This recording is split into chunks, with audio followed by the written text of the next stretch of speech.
ನಿಮ್ಮ ಮಗಳ ತರಗತಿನಲ್ಲಿ ಎಷ್ಟು ಜನ ಜರ್ಮನ್ಸ್ ಇದ್ರು, ಹೊರಗಡೆಯವರು ಎಷ್ಟು ಜನ ಇದ್ರು? ಇದು ಭಾರಿ ಆಶ್ಚರ್ಯ ಆಗುತ್ತೆ ನಿಮಗೆ. ನೀವು ಆಯ್ಕೆ ಆಗಿದ್ರೆ ಅದಕ್ಕೆ ನಾನು ಕೇಳ್ತಿರೋದು.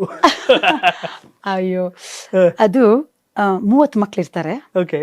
30ರಲ್ಲಿ ಪಾಪ ಅನ್ಸತ್ ನನಗೇನೆ ಜರ್ಮನ್ಸ್ ಬಗ್ಗೆ. ಪಾಪ ಜರ್ಮನ್ಸ್ ಅಂತ ಒಂದು 7-8 ಮಕ್ಳಿದ್ರೆ ಇನ್ನೆಲ್ಲರೂ ಹೊರಗಡೆಯವ್ರೆ. ಅದು ದಟ್ ಈಸ್ ಅ ಸಿನಾರಿಯೋ, ಇವತ್ತಿನ ಒಂದು scenario in big cities in Germany. ಯಾಕಂಗೆ ಅಂದ್ರೆ ಅಷ್ಟು ಮೆಟ್ರೋಪಾಲಿಟನ್ ಕಲ್ಚರ್, ಅಷ್ಟು ಕಡೆಯಿಂದ ಜರ್ಮನಿಗೇನು ಬರೀ ಭಾರತ ಅಥವಾ ಅಲ್ಲಿ ಇಲ್ಲಿ ಅಲ್ವಲ್ಲ, ಇಡೀ ಪ್ರಪಂಚಾದ್ಯಂತ ಜರ್ಮನಿಗೆ ಬರೋರು, ವಲಸೆ ಬರೋರು ತುಂಬಾ ಇದ್ದಾರೆ. ಬರೀ ಸೌತ್ ಅಮೇರಿಕಾ ಇರ್ಬೋದು, ನಾರ್ತ್ ಅಮೇರಿಕಾ ಇರ್ಬೋದು, ರಷ್ಯನ್ಸ್ ಇರ್ಬೋದು. ಡಾಮಿನೇಟ್ ಮಾಡೋದು ಯಾರಲ್ಲಿ?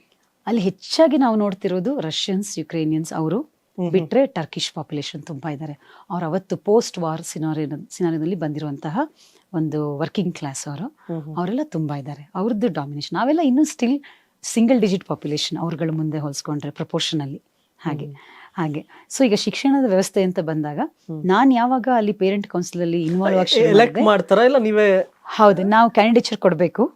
ಅದು 2 ವರ್ಷ ಟೆನ್ಯೂರ್ ಅದು. ಸೊ ಅದರಲ್ಲಿ ಯಾಕೆ ನೀನು ಪೇರೆಂಟ್ ಕೌನ್ಸಿಲ್ ಅಲ್ಲಿ ಬರ್ತೀಯಾ ಅಂತ ನಿಮ್ಮ ಬಗ್ಗೆ ನೀ ಹೇಳ್ಬೇಕು, ಫೋಟೋ ಕಳಿಸ್ಬೇಕು. ಸೊ ಆತರ ನಿಂತಿದ್ದು ಗೊತ್ತಿಲ್ಲ, ಇಲ್ಲ ಅದೊಂದು ಮಾಡ್ಲಿಲ್ಲ ನೋಡಿ. ಅದಕ್ಕೆ ನಾವು ಬಳಗದ ಎಲೆಕ್ಷನ್ಸ್ ನಿಲ್ಲಿಲ್ಲ. ಸೊ ಹಾಗಾಗಿ ನನಗೆ ಯಾಕೆ ಹೋಗ್ಬೇಕು ಅನಿಸ್ತು ಅಂತಂದ್ರೆ, ಈ ಮಕ್ಳನ್ನ ನೀವು ಸ್ಕೂಲಿಗೆ ಕಳಿಸ್ತೀರಾ, ಹೇಗಾಯ್ತು ಪುಟ್ಟ ಸ್ಕೂಲ್ ಅಂದ್ರೆ ಓ ಫೈನ್ ಫ್ಯಾಂಟಾಸ್ಟಿಕ್ ಅನ್ಬಿಡ್ತಾವೆ. ನಮ್ಗೆ ಹಾಗಲ್ಲ ಅಲ್ಲ. ನಮ್ಮ ಸಂಸ್ಕೃತಿಲಿ ಊಟ, ಅನ್ನ ಸಾರು, ಪಲ್ಯ ತರಹ ಅದು ಒಂದು component. Education is a component ಅಲ್ವಾ?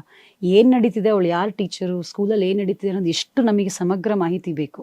ಸೊ ಅದನ್ನ ತಿಳ್ಕೊಳಕ್ಕೆ ನಾನು ಎಂಟ್ರಾದೆ. ನಮ್ಮ ತರ ಸುಮಾರು ಜನ ನಮ್ಮ ಸ್ನೇಹಿತರು ಈಗ ಎಂಟರ್ ಆಗ್ತಿದ್ದಾರೆ. ಸೊ ಅಲ್ಲಿ ಹೋಗಿ ನಾವು ಕೂತಾಗ ನನಗದು ಐ ಓಪನರ್. ಎಲ್ಟನ್ ಬೈರಾಟಲ್ಲಿ ನೀವು ಅಲ್ಲಿ ಕೂತಾಗ ಮೀಟಿಂಗ್ ಎವ್ರಿ 4 ರಿಂದ 5 ವಾರ ಒಂದು ಮೀಟಿಂಗ್ ಇರುತ್ತೆ. ಶಾಲೆಯಲ್ಲಿ ಏನು ನಡೀತಾ ಇದೆ, ಶಾಲೆ ವ್ಯವಸ್ಥೆ ಏನು, ಇವತ್ತು ಏನು ಅಪ್ಡೇಟ್ ಇದೆ, ಏನೇನು ನಡೀತು ಅಂತ ನಮಗೆ ಪ್ರಿನ್ಸಿಪಲ್ ನಮಗೆ ಒಂದು ರಿಪೋರ್ಟ್ ಕೊಡ್ತಾರೆ. ಅದ್ರಲ್ಲಿ ಎಷ್ಟೋ ಇಶ್ಯೂಸ್ ನನಗೆ ತಿಳಿತಾ ಹೋಯ್ತು. ಹಾಗಾಗಿ ಅವ್ರಿಗೂ ಫಂಡಿಂಗ್ ಪ್ರಾಬ್ಲಮ್ ಇದೆ, ನಂಬ್ತೀರಾ? ಜರ್ಮನಿ ಶಾಲೆಗಳು ಅವರಿಗೂ ಅಪ್ರೂವಲ್ ಪ್ರಾಬ್ಲಮ್ ಇದೆ, ನಂಬ್ತೀರಾ? ಒಂದು ಜಿಮ್ನಾಸ್ಟಿಕ್ ಹಾಲ್ ರಿಪೇರಿ ಆಗ್ಬೇಕಿತ್ತು, ನಮ್ಮ ಪ್ರಿನ್ಸಿಪಲ್ 2 ವರ್ಷ ಹೊಡೆದಾಡಿದ್ದಾರೆ ಪೇಪರ್ ಮೂವ್ ಮಾಡಕ್ಕೆ. ಅಂದ್ರೆ ಏನು, ಎಲ್ಲ ದೋಸೆನೂ ತೂತೆ.